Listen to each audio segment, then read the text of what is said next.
Deep in the Atacama Desert, Dr. Sarah Chen stood motionless beneath the array of radio telescopes stretching toward the star-filled sky. After 15 years of scanning the cosmos for signs of intelligent life, the signal they had detected 12 hours ago still seemed impossible. Yet there it was, a clear, structured pattern that could only be artificial in origin. Dr. Chen, her assistant Thomas called from the control room doorway. The pattern's repeating again. Sarah hurried inside, her eyes immediately drawn to the scrolling data on the main display. The signal was stronger now, its complex mathematical sequence unmistakable. Her hands trembled slightly as she initiated the verification protocols they had rehearsed countless times, but never expected to use. "Alert the other observatories," she ordered, her voice steady despite her racing heart. "And get me a secure line to the International Space Council. They need to see this immediately." Within hours, every major radio telescope on Earth had confirmed the signal's authenticity. It was coming from what appeared to be an artificial structure at the edge of our solar system, a massive object that had somehow escaped detection until now.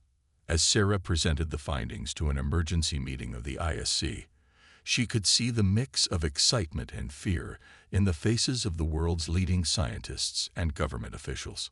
"The signal appears to be an invitation," she explained, highlighting key segments of the transmission. "They're providing coordinates for a rendezvous point near Jupiter's orbit, and they're waiting for our response." Admiral James Martinez, recently appointed head of the United Earth Defense Fleet, leaned forward. "Could this be a trap? We need to consider all possibilities." "Of course," Sarah agreed, "but the signal structure suggests advanced technology far beyond our current capabilities. If they wanted to harm us, they likely could have done so already." The debate raged for days as humanity grappled with how to respond to their first contact with an alien civilization. In the end, the decision was made to accept the invitation. The UES Pathfinder, Earth's most advanced starship, would make the journey to the rendezvous point. Sarah found herself appointed as the chief science officer, working alongside Captain Sophia Patel and a carefully selected crew of military personnel and civilian specialists. As the Pathfinder approached the coordinates 3 months later, Sarah stood on the observation deck, watching Jupiter's massive form dominate the view. The ship's sensors had detected a large vessel holding position, exactly where the signal had indicated. Approaching final range, Captain Patel announced over the comm, "Dr. Chen, are you ready?" Sarah took a deep breath, checking the translation algorithms one final time. "Ready, Captain." The alien vessel was unlike anything they had imagined, a gleaming construct of impossible geometries that seemed to shift and flow like liquid metal. As they watched, a message arrived in perfect English. "Greetings, children of Earth. We are the Meridian Empire, and we have watched your development with great interest. The time has come to welcome you into the galactic community." The voice was melodious, almost hypnotic. A holographic figure materialized on their bridge. A tall, ethereal being with iridescent skin and eyes that seemed to contain swirling galaxies. It introduced itself as Ambassador Nexus. "We have so much to share with you," the ambassador said, spreading its arms in what appeared to be a welcoming gesture. "Your species shows remarkable potential." Over the next several weeks, the Meridians shared glimpses of their advanced technology and knowledge of the universe. They spoke of a vast empire spanning thousands of worlds, united in peace and prosperity. But something about their perfect presentation nagged at Sarah's scientific instincts. Late one night, while analyzing the Meridian's transmissions, she noticed an anomaly, a subtle pattern buried beneath the surface of their communications. As she dug deeper, her blood ran cold. Hidden within the seemingly benevolent messages was another layer of data: military coordinates, invasion strategies, and detailed analyses of Earth's defenses. Before she could warn Captain Patel, the ship's alarms blared to life. Multiple Meridian vessels were emerging from what appeared to be tiers in space itself, their weapons already charging. Ambassador Nexus's peaceful demeanor vanished, replaced by a cold, predatory smile. "You should feel honored." The ambassador's voice now carried an edge of cruel amusement. "Your world has been chosen to become part of something greater than itself. Resistance will only increase the suffering of your transition." As the Pathfinder's crew scrambled to battle stations, Sarah realized with horror that they had walked right into the Meridian's trap. The question now wasn't whether humanity could win this fight. It was whether they would survive it at all. The first shots from the Meridian ships tore through their shields like they weren't even there. As emergency klaxons screamed and damage reports flooded in, Sarah Chen made a silent vow. If humanity survived this, they would make the Meridians regret ever making contact with Earth. The UES Pathfinder limped through space, its hull scarred by weapons that defied the laws of physics as humanity understood them. In the damaged bridge, Captain Sophia Patel watched Earth's orbital defense grid light up as the Meridian invasion force arrived. The Pathfinder's warning had reached home barely an hour ahead of the enemy fleet. "Multiple breaches in sectors 3 through 7, her tactical officer reported, voice tight with tension. "They're bypassing our strongest defenses, somehow knowing exactly where to strike." Sarah Chen worked frantically at her station, analyzing the Meridian attack patterns. "They're using the data they gathered during our cultural exchange. Everything we shared, every weakness they identified. They're exploiting it all." The view screen showed chaos as Earth's combined military forces engaged the Meridian ships. Human weapons, even their most advanced plasma cannons and antimatter warheads, barely scratched the alien vessels. Meanwhile, the Meridian's attacks phased straight through defensive shields, turning humanity's most powerful warships into expanding clouds of debris. "We need to change tactics," Sophia declared, watching another destroyer vanish in a flash of light. "Dr. Chen, you said their communications contained hidden military data. Can you access it?" Sarah's fingers flew across her console. "Yes, but their encryption is like nothing I've seen before. It's not just complex, it's adaptive, almost alive. Do what you can." In the meantime, all ships switched to random evasion patterns. No standardized formations. "They know our playbook. Time to throw it out." The order spread through what remained of Earth's fleet. Ships began moving erratically, breaking every rule of conventional space combat. To everyone's surprise, it worked. At least partially. The Meridian's precision dropped, their devastating attacks occasionally missing their targets. "They rely on prediction algorithms," Sarah realized, studying the data. "When we behave chaotically, it disrupts their targeting." But it wasn't enough. The Meridians adapted quickly, their weapons becoming wider, less precise, but harder to dodge. Earth's defensive line crumbled as the alien ships pressed their advantage. Cities around the globe reported massive vessels descending from orbit, disgorging troops and machines that seemed to ignore the laws of gravity. In Washington, D.C., Admiral Martinez coordinated what remained of Earth's military response from a hardened bunker deep underground. "We need to evacuate as many civilians as we can," he ordered. "Every ship capable of reaching orbit, every underground shelter, use them all." The Pathfinder's crew watched helplessly as the invasion unfolded. But amid the destruction, Sarah noticed something strange in the sensor data. "Captain, look at this," she called out. "The Meridians. They're avoiding certain areas, places where our technology is most primitive or broken down." Sophia studied the pattern. "You're right. But why would they?" A massive explosion rocked the ship, cutting off her words. When the emergency lights came back on, half the bridge crew lay dead or injured. Through the breach in the hull, they could see a Meridian vessel approaching, its weapon ports glowing with deadly energy. "All hands, abandon ship," Sophia ordered, helping a wounded crew member to the escape pods. "Dr. Chen, grab everything you can from the databases. We need to preserve what we've learned." As they evacuated, Sarah downloaded as much data as she could to a quantum storage drive. The Meridian's signal patterns, their attack strategies, the strange anomalies she'd observed. It might not seem useful now, but any information could be crucial for humanity's survival.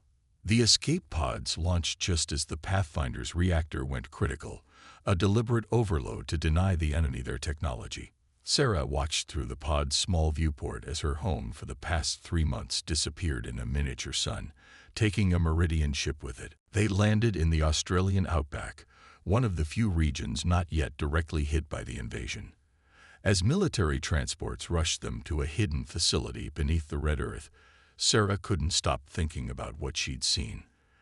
The Meridians' aversion to primitive technology, their seemingly impossible weapons, the living quality of their encryption.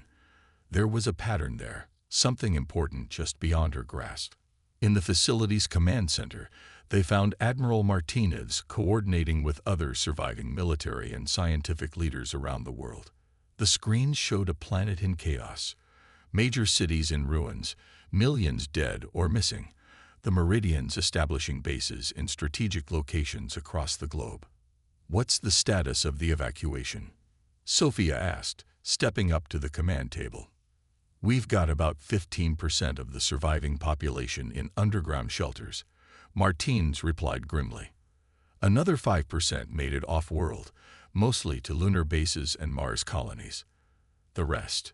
He trailed off, the implications clear.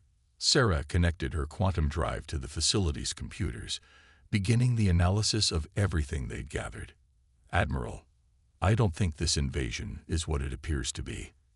The Meridians, their technology, their behavior, it doesn't make sense unless—" She stopped, her eyes widening as the pieces finally clicked together. "Unless they're not using technology at all. What if what we're seeing isn't advanced science? What if it's something else entirely?" The others gathered around as she explained her theory, their expressions moving from skepticism to dawning hope. If she was right, humanity might have a chance after all, not because of their weapons or their strategies, but because of something the Meridians had completely overlooked. As the first rays of dawn broke over the devastated planet, the survivors of the UES Pathfinder and humanity's remaining leaders began to plan. The Meridians thought they had crushed Earth's resistance before it could begin. They were about to learn just how wrong they were. 3 months after the initial invasion, Sarah Chen stood in a makeshift laboratory deep beneath the Australian desert. The room was cluttered with salvaged equipment and jury-rigged sensors, all deliberately kept as analog as possible. On her main workbench sat a piece of Meridian technology, or at least what appeared to be technology. "Show me again," Admiral Martinez requested, his voice heavy with exhaustion. The last few months had aged him considerably, but his eyes remained sharp. Sarah nodded and activated the sensor array. The Meridian device, a simple communication unit taken from a downed scout ship, began to emit its characteristic glow. But on their modified instruments, something extraordinary appeared. There, she pointed to the reading. No electromagnetic emissions, no quantum fluctuations, nothing that should indicate it's working. And yet, she held up a receiver that was clearly picking up the device's signal. "It's like it's bypassing the physical entirely," Captain Patel observed. She'd been working closely with Sarah since their escape from the Pathfinder, helping translate the scientific discoveries into military applications. "Exactly," Sarah confirmed. "The Meridians aren't using advanced technology. They're using something closer to what ancient humans would have called magic. They're manipulating reality directly through some kind of conscious intention." The implications had been staggering when they first confirmed the theory. The Meridians' seeming invulnerability, their impossible weapons, their ability to predict human responses. It all came from their species' evolved ability to impose their will on reality itself. But this discovery had led to an even more important revelation. In areas of high electromagnetic interference or around very primitive technology, the Meridians' abilities weakened. It wasn't that they avoided such areas. They couldn't properly function within them. "The resistance cells in Europe report similar findings," Martins said, pulling up a secure communication on a deliberately outdated computer. "The Meridians can't seem to predict or track groups using old tech. The more basic, the better." Sarah nodded. Their reality manipulation requires a certain level of, let's call it quantum coherence. Anything that disrupts that coherence interferes with their abilities. That's why they missed signs of our underground bases. We look like noise to them. But the most promising discovery had come just last week. During a routine scan of resistance fighters, Sarah's team had noticed something unprecedented. Some humans, particularly those who had spent significant time around salvaged Meridian artifacts, were showing signs of developing similar abilities. How many confirmed cases now? Sophia asked, reviewing the latest data. 23, Sarah replied, all showing consistent patterns.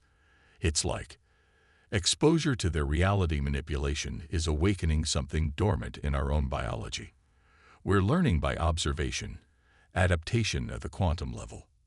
The resistance had immediately begun testing these individuals, trying to understand and develop their emerging capabilities.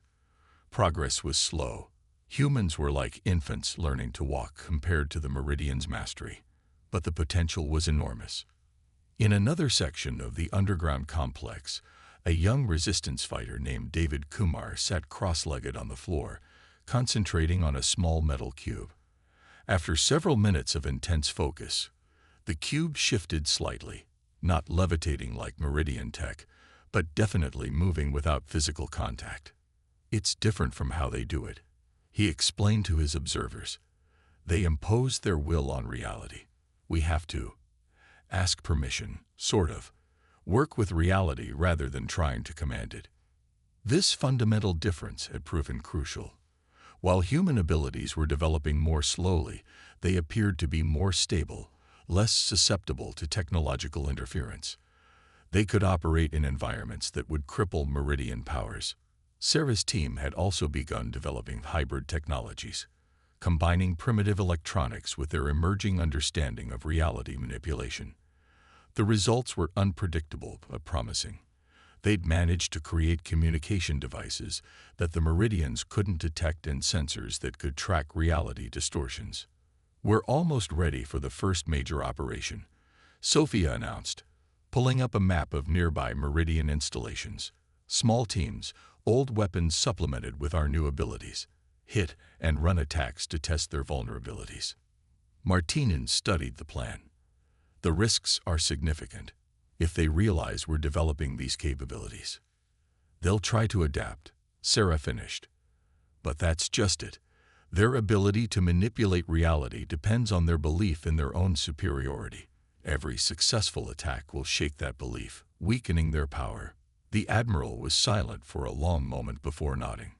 Do it. But be careful. We can't afford to lose any of you. As the others left to prepare, Sarah remained in her lab, reviewing the data one more time. Something about the latest readings bothered her, a pattern she couldn't quite identify. The Meridian's powers seemed to be fluctuating, growing weaker in some areas while strengthening in others.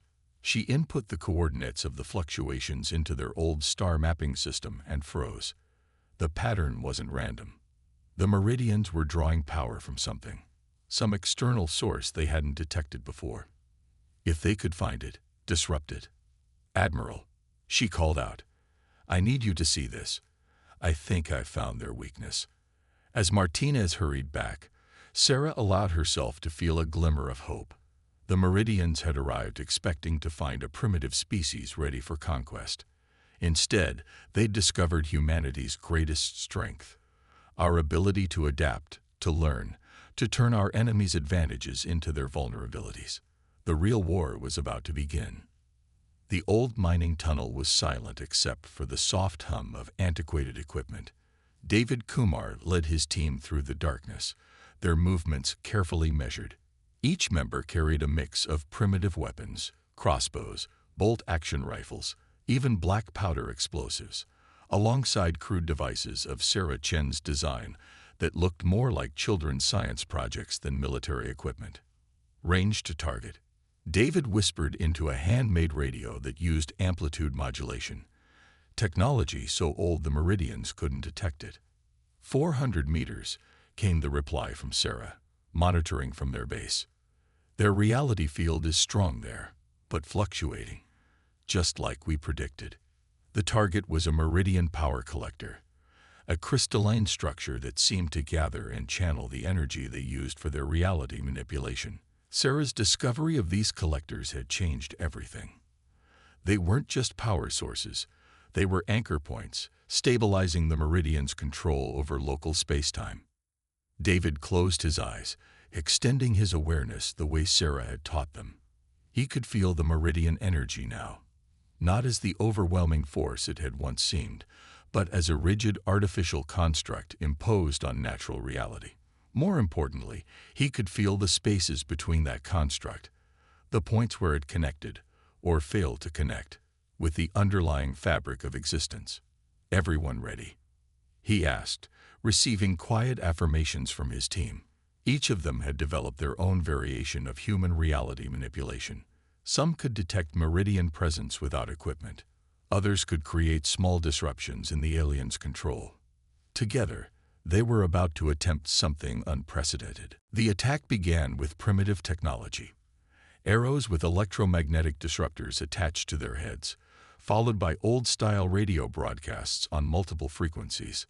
The combination created a cascade of interference that the Meridians couldn't simply wish away. Their reality field wavered, creating gaps in their defenses.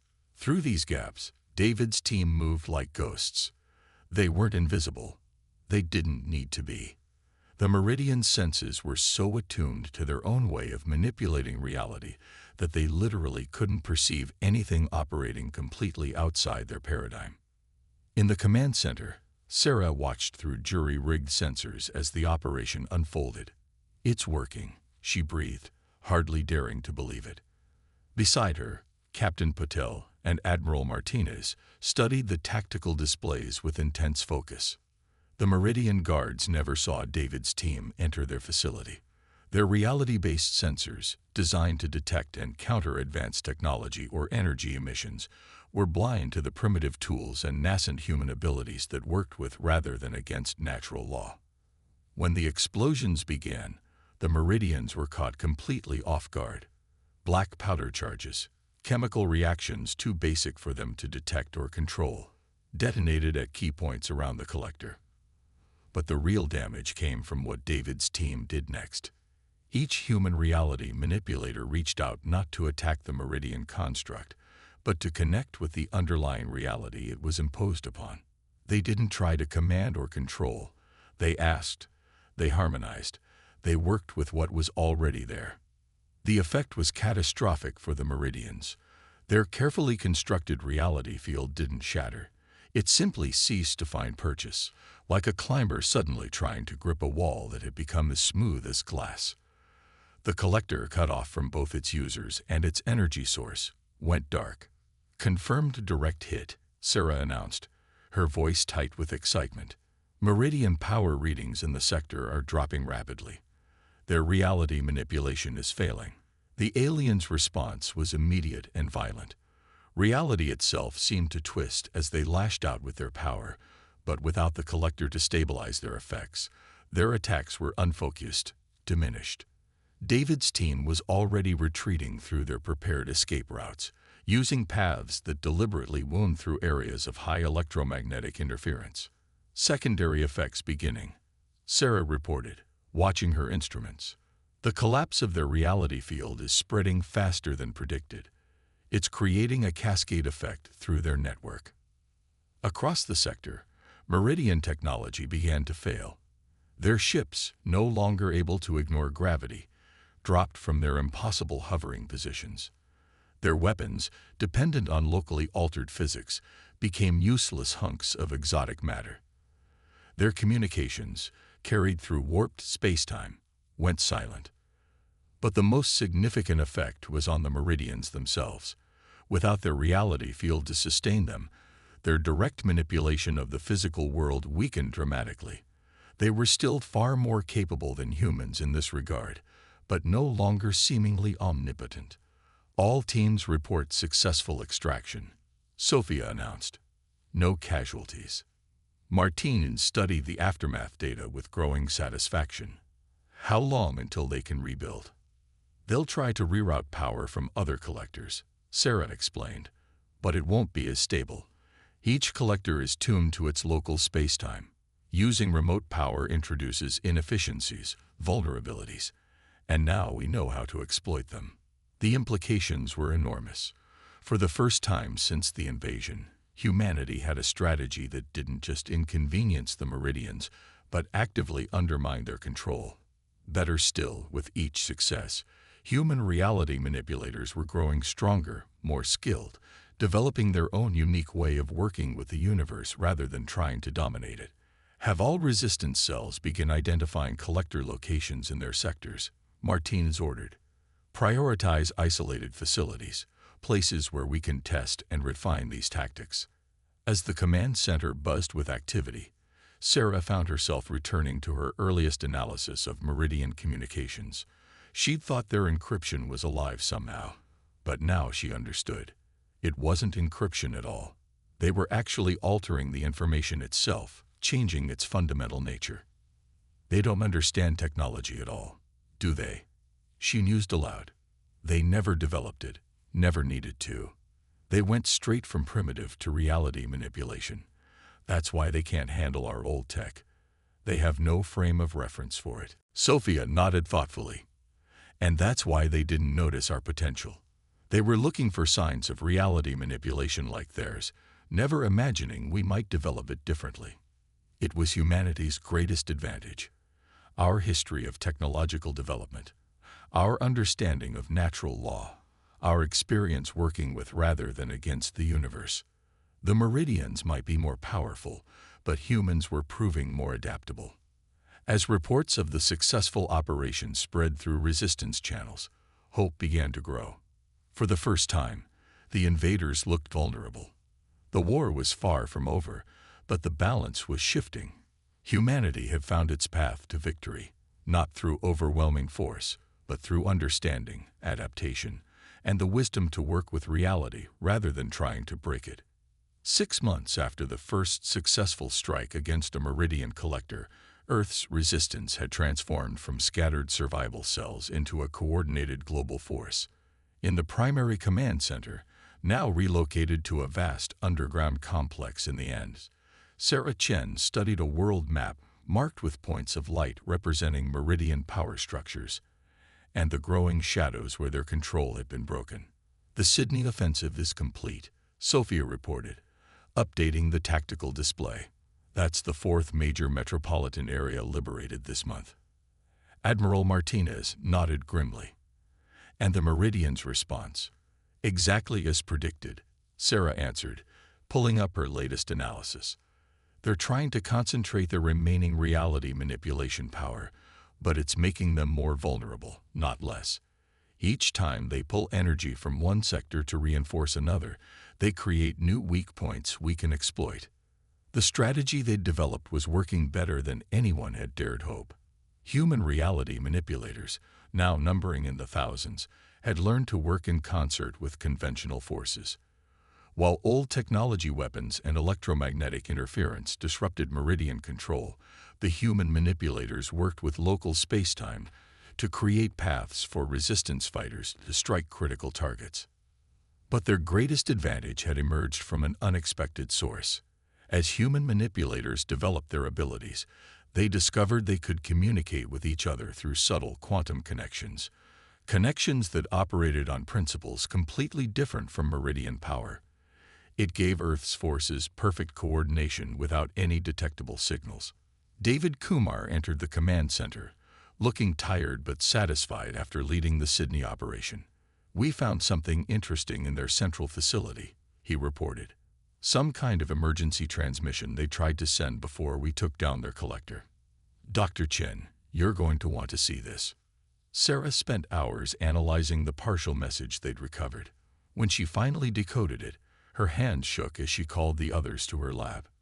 It's a distress call, she explained, displaying the translated text. But not just a request for reinforcements. They're asking permission to abandon the invasion entirely. The others exchanged shocked looks. Martinez leaned forward, studying the message. They're giving up. Not exactly. Sarah continued. Reading between the lines, they're terrified. Not just of losing. They're afraid of what we're becoming, what we're teaching ourselves to do. Sophia caught on first. Because we're learning to manipulate reality without becoming dependent on it like they are. Precisely. Their entire civilization is built on reality manipulation. They use it for everything, from communication to food production. But that makes them utterly reliant on their collectors and power network. We're developing abilities that are more limited in raw power, but far more stable and adaptable. The implications were staggering. The Meridians hadn't just failed to conquer Earth, they'd inadvertently helped humanity access capabilities that could eventually surpass their own. Time to press our advantage, Martins decided. Dr. Chen, how soon can we launch a coordinated global offensive? Sarah shared a look with David and the other resistance leaders present. We're ready now. The human manipulator network extends worldwide. We can coordinate perfectly through quantum links. More importantly, she paused, bringing up a detailed scan of Earth's magnetic field. The planet itself is helping us. She explained how Earth's natural electromagnetic field, once seen as an obstacle to overcome, had become integral to their success. Human reality manipulation worked with these fields rather than against them, creating a planetary-scale network that strengthened their abilities while interfering with Meridian power. The final battle for Earth began at dawn the next day. Across the globe, resistance forces struck simultaneously at every remaining Meridian stronghold.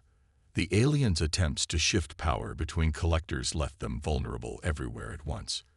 In the chaos of battle, Sarah made another crucial discovery.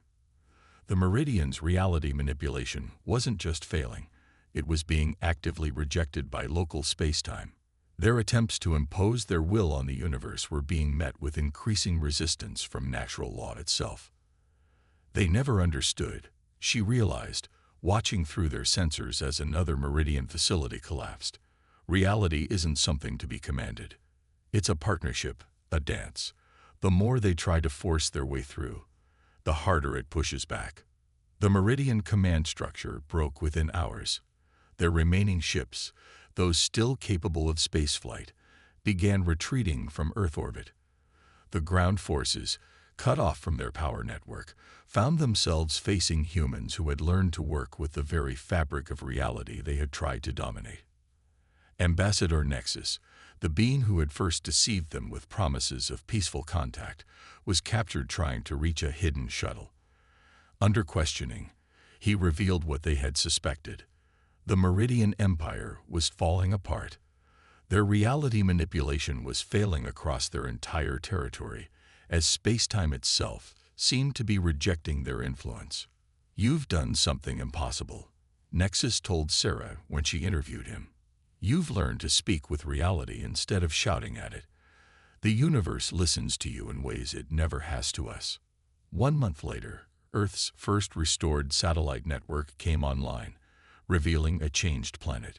Meridian architecture and technology was dissolving, returning to base matter as their reality alterations faded. Human cities were rebuilding, incorporating both recovered technology and their new understanding of reality's underlying nature. In the Andes Command Center, now transformed into Earth's primary research facility, Sarah stood with her colleagues watching the sunrise. Their quantum senses could perceive the intricate dance of forces that made up reality, no longer an adversary to be conquered, but a partner in humanity's next great adventure.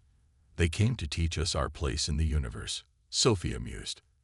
"They certainly succeeded, just not in the way they intended." Sarah nodded, feeling the subtle pulse of quantum communications linking human manipulators worldwide.